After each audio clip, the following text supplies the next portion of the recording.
Well, it turns out that even U.S. generals can face investigations over leaking classified information. The former second highest military official in the U.S., General James Cartwright, resigned in 2011 as the vice chairman of the Joint Chiefs of Staff. Now, he is at the center of an investigation over his alleged leaking of information about a U.S. and Israeli-led cyber attack on an Iranian nuclear facility. The virus is called Stuxnet, and it's temporarily disabled a fifth of Iranian centrifuges that were used to enrich uranium. Well, back in June of 2012, the New York Times wrote about Stuxnet in an article and President Obama's acceleration of cyber attacks.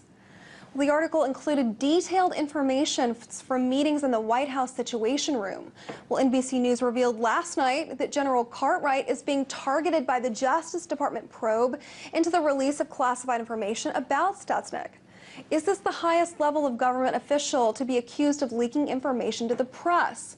To discuss this, I'm joined by Michael Cohn, president of the National Whistleblower Center. Hi there, Michael. So at this point, do we even know if General Cartwright is a whistleblower? No, there's no way of determining that.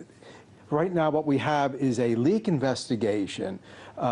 In fact, what you have is a leak of a leak investigation where the Justice Department is saying that they are investigating General Cartwright, which I find a little disturbing because all of a sudden with the Snowden investigation going on, it gives cover that the administration goes after high and low level people at the same time. But this is a very different situation. It's very different than Mr. Snowden. To say that General Cartwright is a whistleblower, there's no indication of that at this point. You do have an individual who had access to information, sharing it with the news media. Maybe it was authorized, maybe it wasn't authorized to be shared. Was it authorized with a nod and a wink from the administration? Potentially. I mean, so at some point, the facts have to come out. And the problem is, where's the investigation of the leak from the Justice Department who's saying that they're investigating the general? Okay. Well, would Cartwright be the highest level? Okay, if we can call him a whistleblower at this point, would he be the highest level that the Obama administration has gone after to date? I would think so. Okay. Okay, so General Cartwright is being investigated, yet he's not been charged with anything yet. What would the charges be like that he would face if they find anything? Well, the same thing that you see with Mr. Snowden. I think another issue that you have to look at, when the Obama administration first came into office, there were a lot of potential investigations that were ready to go forward dealing with the Iraq war.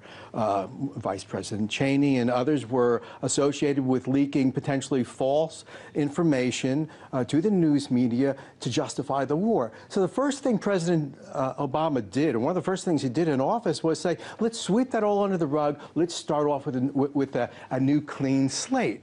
Well, that's very interesting. When it's a prior administration, you know, that was done for political reasons. So the real problem you have is these investigations can become very political. And just the timing of the announcement of when they're going after General Cartwright is maybe a political move on the administration's part to give cover to the Snowden investigation. It's too complex and too difficult to cut into sound bites and say this is why this is happening, this is why this isn't happening. You have to have a level playing field, and you have to have an opportunity with whistleblowers in federal government and around the world to have a place to go where they can safely provide information. One thing that's important is the news media can be a very important vetting outfit. When this information comes to, like, the New York Times, they just don't release it wholesale. They call the administration up. Will this compromise any ongoing programs? Or will people's lives be put in jeopardy? They don't report this information unless they know that there's some assurances of what's going on. And in fact, the administration would typically also have the opportunity to go into court to stop it if they had a legitimate right or reason to try to stop the publication. So in this case, you also have this other issue of pre-pub clearance. High-level officials in the government who have access to this material can go and get pre-publication clearance, which means the government looks at it and says, yeah, you can publish this, you can't publish that. So why General Cartwright wouldn't have done it in this case, I don't know. There's too many unanswered questions to say he's a whistleblower or not a whistleblower. Why was this information being released?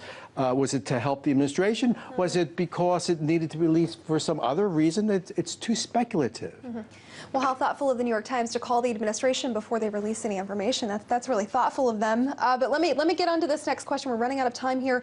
General Cartwright, as I understand it, was one of the architects of this program. Could he actually be considered a leaker since he was one of the architects of Stuxnet? I mean, how does that work? He's being called a leaker because he was giving information at a point in time that the Republicans believed it was helpful to the Obama administration's reelection effort. And they demanded an investigation to find out who was the source of the leak. I mean, at some point, he is an integral part of government. He was... Michael, excuse me for interrupting you. We have to leave it there. That's all we have time for. Really appreciate your input. That was Michael Cohn, president of the National Whistleblower Center.